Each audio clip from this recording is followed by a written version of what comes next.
Human rights की बात करने वाले आज वॉर को जस्टिफाई कर रहे हैं। The bully of the Middle East must now make peace.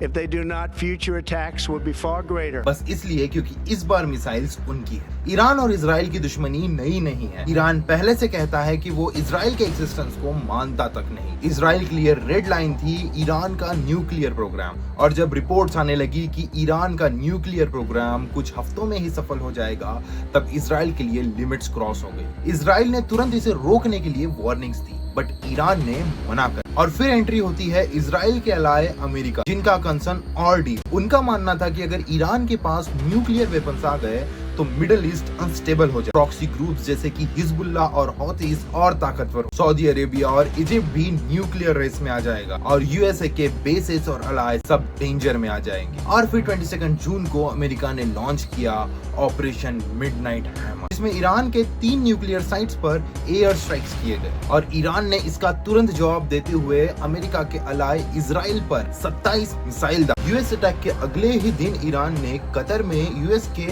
Air bases पर टारगेट किया।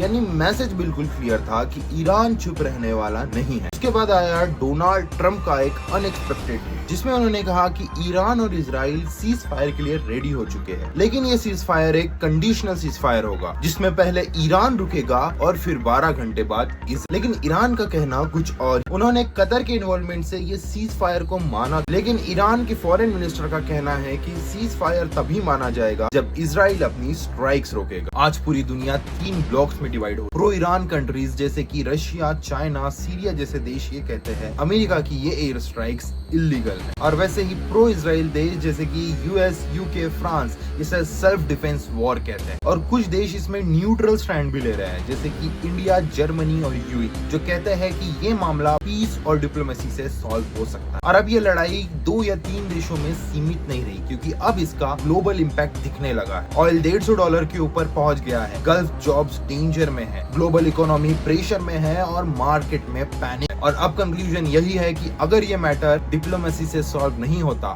तो this is the beginning of world war 3। Do follow for more content, क्योंकि यहाँ हेडलाइंस नहीं फैक्ट्स हैं।